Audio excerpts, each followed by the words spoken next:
그러면 요즘은 왜 갑자기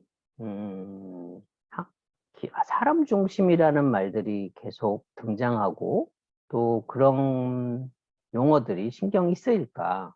이 부분을 좀 살펴볼게요. 우리 지금 경제 시장이 또는 우리 지금 사회가 저성장 시대에 머물러 있는 게 지금 좀 오래됐어요.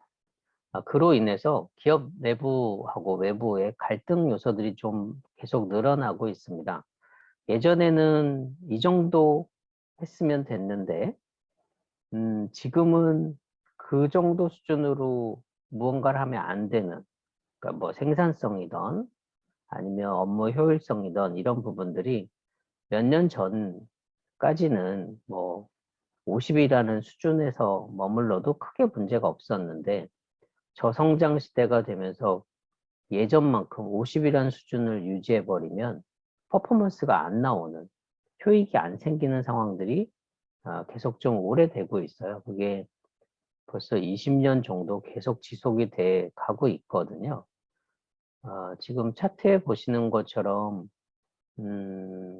2008년, 9년, 10년 요 사이에는 미국발 외환위기가 한번 있었어요. 금융 사태가 한번 있어서 음, 투자와 관련된 또 금융상품에 대한 부분들, 또 우리가 수출을 중심으로 하고 있었는데 그 비용을 못 받아서 좀 난처한 상황들이 많았기 때문에 한번 휘청했었고요.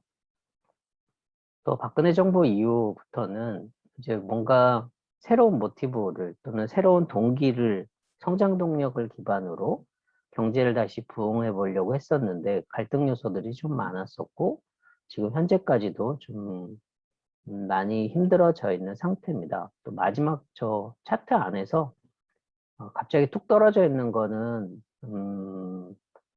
정상적인 데이터가 다 안 올라가기 때문에 바이어스 돼 있는 거예요. 그래서 뚝 심각하게 떨어져 있다라는 개념으로 보기보다는 저희가 하강 추세를 또 몇 달 데이터가 다 확인이 된 게 아니기 때문에 좀 꺾여 있는 건 오차라는 개념을 먼저 설명을 드립니다.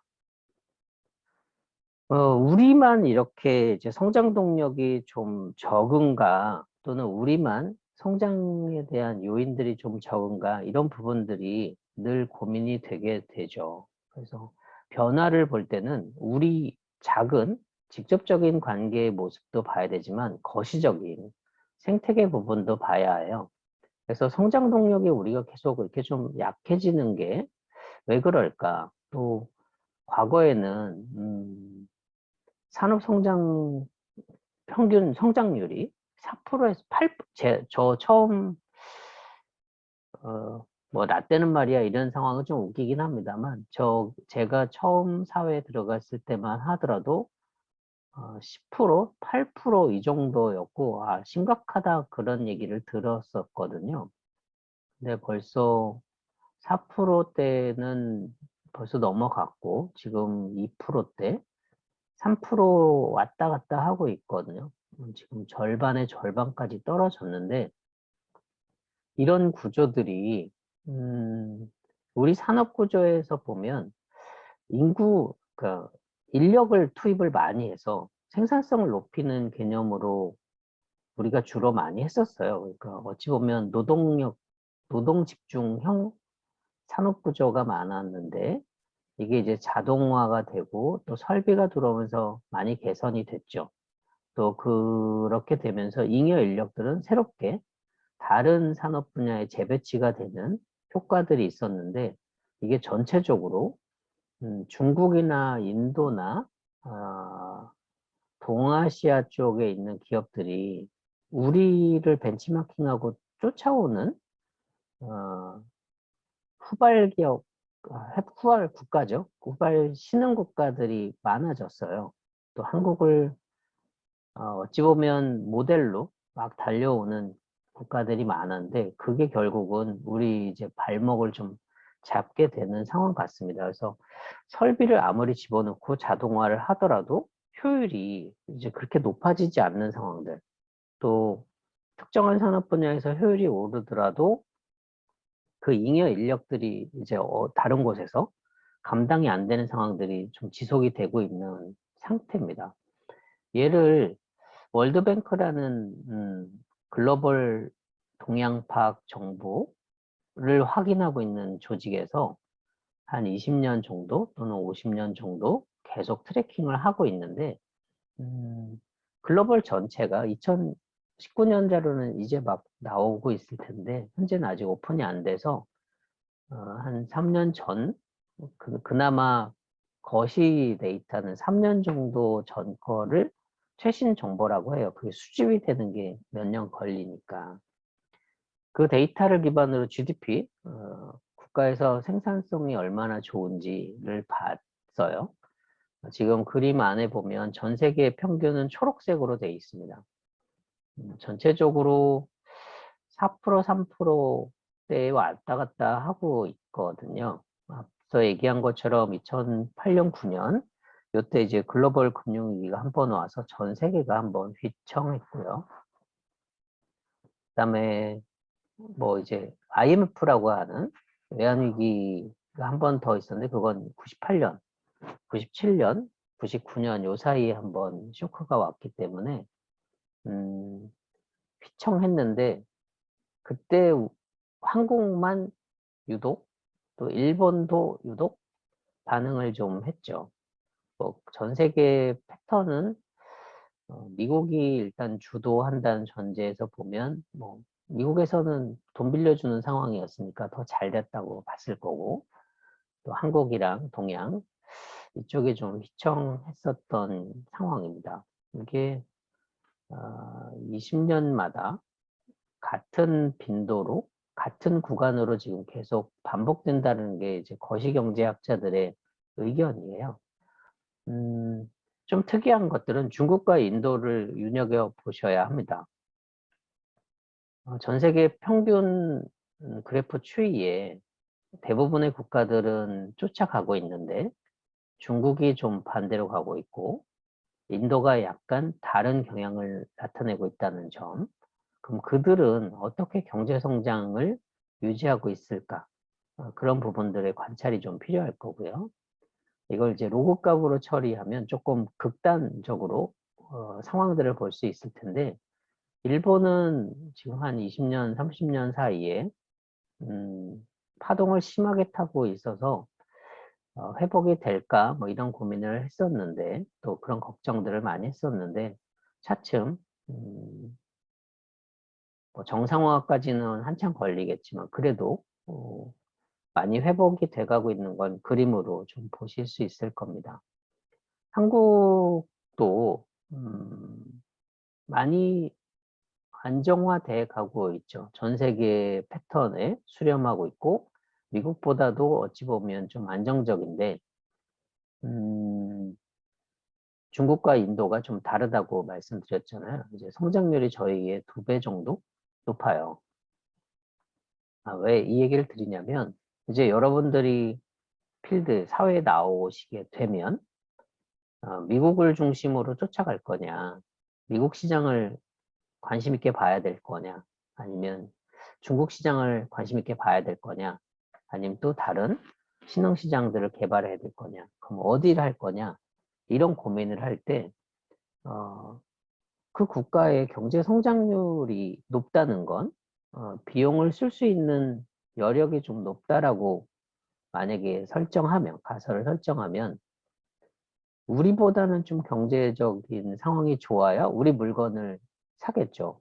우리도 지금 코로나 때문에 긴급 재정을 할 때 해외 거 물건 막 사는 거 지원하기보다는 전통시장에 있는 거, 중소기업에 있는 물건들, 또 시장에서 유통되는 물건들, 또는 국산품 이용하는 거, 이런 걸 권장했잖아요. 그건 어쩔 수 없어요. 내수 경기를 살려야 되니까. 그럼 우리보다 경기가 안 좋은 데는 내수로 가겠죠. 수입을 안 하려고 할 거고, 뭐 하더라도 정말 필요한 것만 하겠죠. 네. 그렇게 본다면 전체 패턴으로 보면 한국하고 미국하고의 경제 성장률이 크게 차이가 나지 않는다면 약간 매력이 없을 수 있겠죠. 근데 시장 성장률이 또는 시장의 성장이 계속 지속적으로 커지고 있거나 계속 유지되고 있는 우리보다 좀 상태가 좋은 곳을 보면 중국과 인도가 눈에 들어옵니다. 물론 다른 국가들도 한번 해보면 뭐 사이즈, 볼륨의 차이이긴 하겠지만 중국과 인도 시장이면 전 세계 인구 원투 1등, 2등, 3등 뭐 이 정도 수준이에요. 거기서 폭발력을 가질 수 있다면 우리도 한번 신경 써볼 만하겠죠. 그래서 많은 언론이나 많은 학자들이 중국 중심의 시장을 집중해야 한다. 아니다, 뭐 미국 중심을 해야 한다. 아니다, 유럽 중심으로 가야 한다. 뭐 의견이 분분합니다. 그 중에 데이터를 기반으로 얘기를 해보면 시장이 저희보다 지금 매력적인 데는 확실히 동아시아 또는 동북아예요. 미국 시장들도 지금 많이 힘들었기 때문에 트럼프나 바이든 정부에서도 자국의 기업들, 자국의 산업을 육성하는데 집중을 계속 할 겁니다. 또 한국이 상대적으로 GDP가 미국보다 높은 경우가 계속 됐기 때문에 잘 사는 나라로 설정하겠죠. 그러면 좀 더 공격적으로 뭔가 미국 사회를 위해서 기여해라. 이런 암묵적 푸시를 하지 않을까요? 네, 이제 이게 향후에 계속 전개될 수 있는 상황이고, 그렇다면, 그러면 미국보다는 중국 시장이 더 매력적이네. 이렇게 확정할 수 있을 것 같아서, 시장도 시장이지만, 우리가 참조할 수 있는 또 도움을 받을 수 있는 영역들이 아이디어, 제품의 상황들하고 기술을 벤치마킹 할 수 있는 것들인지도 봐야 합니다. 오늘 이제 90년대 초 정도는 벤처붐이 막 일어났을 때는 아이디어로 모든 걸 하려고 했었어요. 가진 게 없었으니까. 그래서 뭐 새로운 걸 만들고 또는 해외에 이런 게 있대라고 하면 빨리 국산화하고 또 우리 내부에서 써보고 괜찮다면 좀 더 개선해서 수출하는 방식으로. 그래서 어찌 보면 R&D의 허브가 됐었는데 지금은 이제 그 상태를 넘어서 우리가 기술을 주도하는 경우들이 많아졌거든요.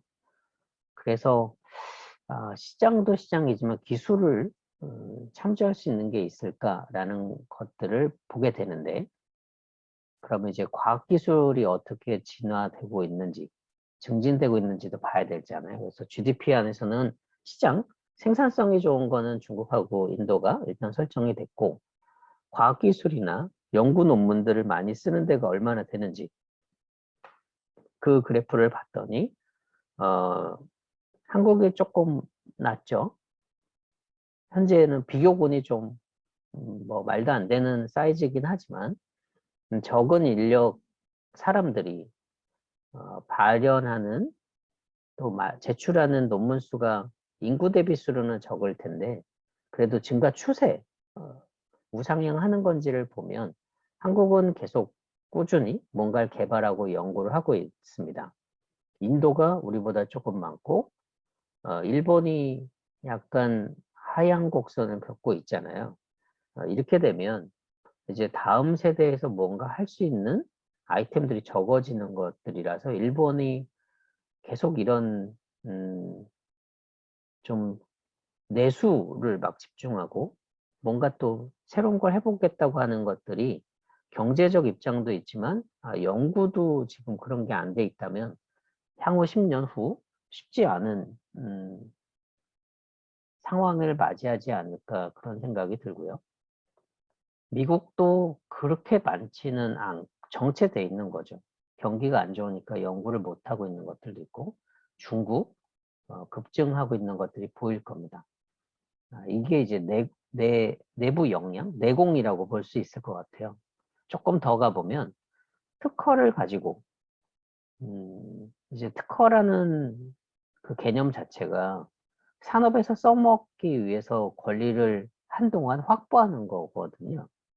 그러면 특허를 많이 가지고 있다는 건 활용할 수 있는 기술들이 좀 더 많은 거예요. 그래서 그 내용들을 봤더니 한국, 미국, 일본, 뭐 전체적으로 하향 구조를 갖고 있거나 아니면 한국 같은 경우는 계속 유지를 하고 있습니다.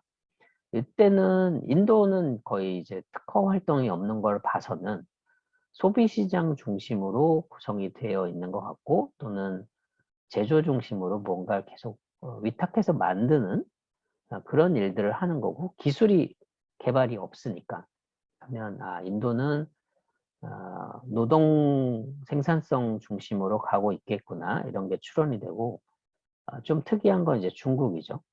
중국도 옛날 인도처럼 저 그림 보면 2004년 전까지만 하더라도 중국도 비슷했어요. 인도처럼 사람으로 모든 걸 도와주는 제조 대행 같은 개념을 하다가 2000년 후반으로 넘어가면서부터 이제 뭔가 확 바뀌었어요. 전 세계 트렌드를 본인들이 주도하게 됐고 요건 국가 상황으로 보면 그런데 중국 내에서도 외국인이 특허를 확보하려고 하는 어찌 보면 선진국이 그 국가의 시장을 점유하려고 특허를 확보하는 경우들이 많거든요. 그래서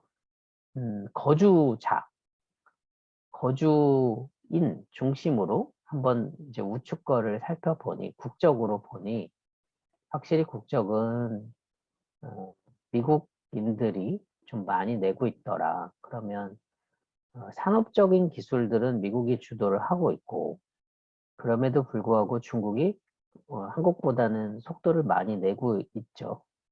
우리가 유지하는 증가폭보다는 중국의 증가율이 훨씬 높거든요. 그러면 향후에 미국과 중국의 기술들이 우리를 좀 압박할 수 있거나 또는 우리가 추종해야 되는 기술 분야가 두 영역으로 나눠질 수도 있겠구나. 이제 이렇게 보면 될 것 같고 인도는 우리가 좀 잘 협조할 수 있는 국가로 만들어야 되지 않을까? 뭐 이런 큰 인사이트를 하나 보게 됩니다.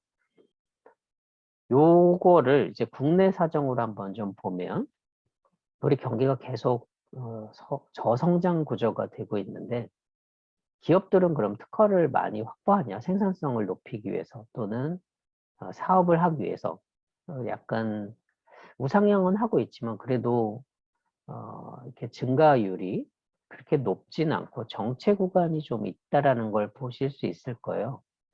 이런 부분들이 좀 정체됐고 여기도 정체가 됐죠.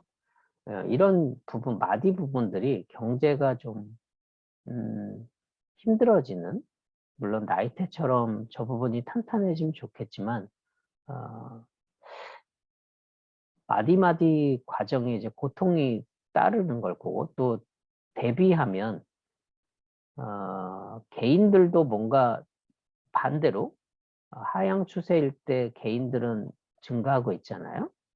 또 여기도 하향일 때 어찌됐건 우상향하고 있고 이런 부분들이 기업가 정신을 기반으로 창업을 하는 팀들이 많았기 때문입니다. 또 공교롭게 정부가 창업을 육성하고 벤처기업을 육성하던 그 시즌하고도 약간 맥을 같이 합니다. 또 디자인이라는 부분들을 보면 뭔가 상품을 출시해야 되니까 디자인 특허를 확보해야 되는 상황들이 많아져요. 이건 이제 의도가 상품으로 거의 가까워졌다라는 개념일 텐데 기업체들도 이제 상품이 좀 줄었던 시기, 이때가 이제 외환위기 이렇게 움직이던 시점이거든요. GDP가. 그래서 경기가 너무 안 좋으니까 뭐 새로운 상품을 출시하기 어려운 상황이었을 거고 또 상품들을 계속 뭐 만들 수 없는 상황들 또 만들어도 안 팔리는 상황들이 되니까 이제 하향 곡선을 겪는 상황들 기업체들이 이렇게 좀 처졌죠.